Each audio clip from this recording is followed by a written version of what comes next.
Alright guys, TacticalRab back again today. Hope you're all doing well and enjoying your day so far. Welcome back to Valorant News. Loads of stuff going on right now in the wake of the North America Last Chance qualifier. We've got loads of roster changes potentially happening behind the scenes. Things are already getting confirmed, but also Sinatraa saying that he wants to compete going forward for VCT 2022 if he can get an offer from a team after Champions or maybe around about now. Very much intrigued to your thoughts in the comment section below. If you enjoyed the video, hitting the like button is the best thing you could do to help this channel reach more people. Please consider subscribing if you haven't already. Let's get into things. Firstly, this from Happy joining at Team BDS. Happy, if you guys have been around CS for a while, you'll know that the legendary Deagle Ace, 0 1/3, and dapr sweating bullets right now. This time, it's just absolutely epic. If you haven't never seen that before, you've got to search it up on YouTube, Happy Deagle Ace. You'll find it. It's on Inferno. And it's the same guy, right? He's back in business, joining at Team BDS on the Valorant side. Some exciting stuff. A lot of players really that have kind of outstayed, maybe not outstayed their welcome, but kind of, CS kind of got beyond them to some degree. The likes of Hiko, for example, have come into Valorant and done great things. So maybe Happy can be a similar one of those players. It's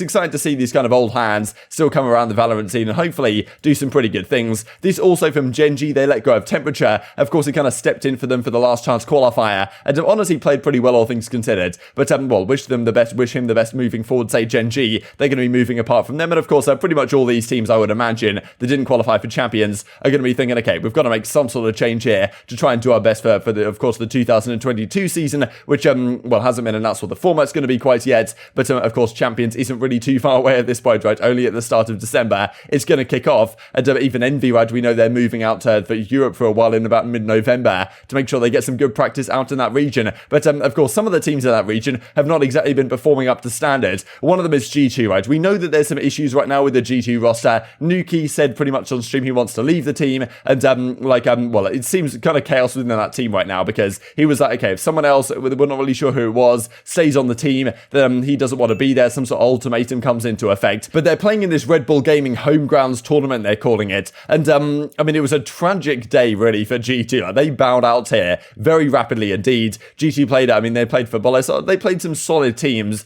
but I mean, they just got pounded into oblivion, to be honest. I mean, this 13-11 loss they make right here, like, there was some nice plays coming out from Avova and the like, but in the end, like, it wasn't even, well, it just didn't happen for them, and they get kind of smoked out of this tournament, to be honest. So there's 4 groups right here. It ends, I believe, on the 8th of November, so I keep you guys updated over the coming days. But of course, Gambit right here, you can lose best of ones in this. Even a good team like Gambit, you can lose a best of one, like it happens. Ascent 3-0, Giants, Fnatic, like, there's some decent teams, but and of course Liquid are here as well, 3-0, but nothing incredible. But G2, 22-39 round count, 0-3. They lose to Big, Footballist, and Team Liquid. Like a good group they had, but I mean, still, G2, you're expecting them to come out top 2 right here. They look honestly pretty much completely lost at the moment, and I mean, they're going to be bang out of this tournament already. You see the loss to Team Liquid right here, 13-6 here on Fracture, and we kind of know that I mean, there doesn't seem to be, the chemistry within this team looks pretty much completely dead, and I mean, they've got to make some sort of change soon, you'd imagine. And the question is, like, are they going to get rid of Nuki, or are they going to get rid of the player that he isn't happy teaming with her, which is rumored to be either Coldamentor or Keylocks, but I guess we'll have to see on that front. But I mean, yeah, like, this is what happened in the Liquid match. They played against Footballist, 13-11, as we just saw right there on Haven. Again, like, this is kind of closer, but still, it didn't go their way. Like, it just seems like well, they're kind of a dead team at the moment, so something's gonna have to change. And even this one, right, they played against Big, 13-5 on binds, completely lost. So yeah, not ideal really for G2 at all. I'm sure they're gonna have to do something going forwards to well, try and reinvigorate this squad, because they're not going to be going to, of course, the Champions, because well, they're going to bow out, leave the Last Chance qualifier, despite saying going into it that they thought they were the best team by far, apart from maybe Liquid, who could compete. But of course, it didn't work out like that for them. Let's talk about Sinatraa then, right? So a lot of talk really back in September when he officially got his unbanned by Riot, that okay, which team wants to pick him up? Because a phenomenal player for Sentinels, right? Back in the day, Overwatch, of course, before that as well. And well, now he's kind of sitting on the sidelines making content for the Sentinels guys. Now, there was a fair bit of talk about the fact that a lot of organizations were interested in getting him in. Tier 1 well-known teams, understandably so. But that Riot, due to the situation that went down and the reason why he got banned in the first place, isn't particularly keen on the look to get him into the team. Now, of course, well, some other rosters might think about that as well. Like, from the PR standpoint, is it the best thing to do? But at the same time, like, he's a very solid player, right? And if you want to reinvigorate your squad and take them to the next level, like, certainly Sinatraa is a guy you've probably got to be considering and looking at, right? Regardless of maybe the implications that it might have in the short term. So whether he's kind of getting blacklisted in effect by Riot Games to kind of keep him out of the league, that is obviously tough to say. But there was a clip that came up from Sinatraa. Of course, I thought this is kind of funny, the tweet that he made back in September, now finally announcing my next team. But he effectively says, look, yeah, I'm interested in getting back involved. I'm trying to get a spot, whether it's on one of these teams after the LCQ, after they're going to disband, because a lot of roster changes happening there. Also, maybe after Champions, teams will start changing, and maybe Sinatraa can find a way back in. It's not going to be easy, but he certainly seems keen to make it happen. Okay, like off the bat. But no cap, I'm trying to join a team. I'll break dark for you. Start of next season. We're just gonna run it down. Yeah, I'm trying to lit it. Okay, I'm gonna go short. I'll just fucking I'll see you aggro guys there. this. And this is just sucking. He's darting. Team LFD, he said. Well, I'm still on Sentinels for content. 44 on a KO.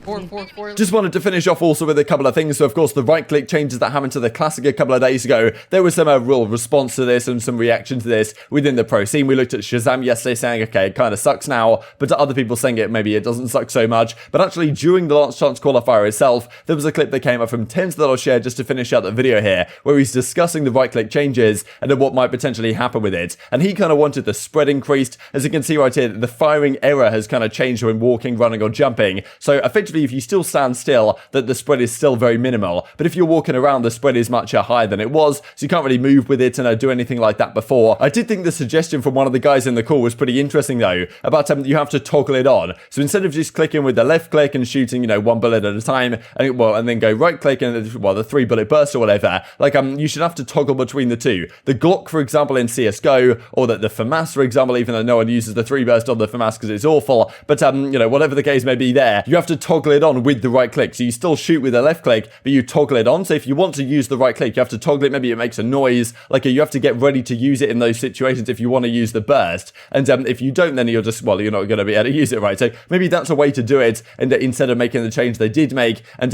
well, there's certainly been some mixed feedback really on this one within the professional community. But very much intrigued to your thoughts on all this stuff in the comment section below. Hope you guys enjoyed the video. If you did enjoy it, I'd greatly appreciate a like on the video. It tells the YouTube gods this is a good video. Others should like you should see it as well. And I've grown the competitive Valorant community. Thank you much as always. Take care. And I will see you next time. My world.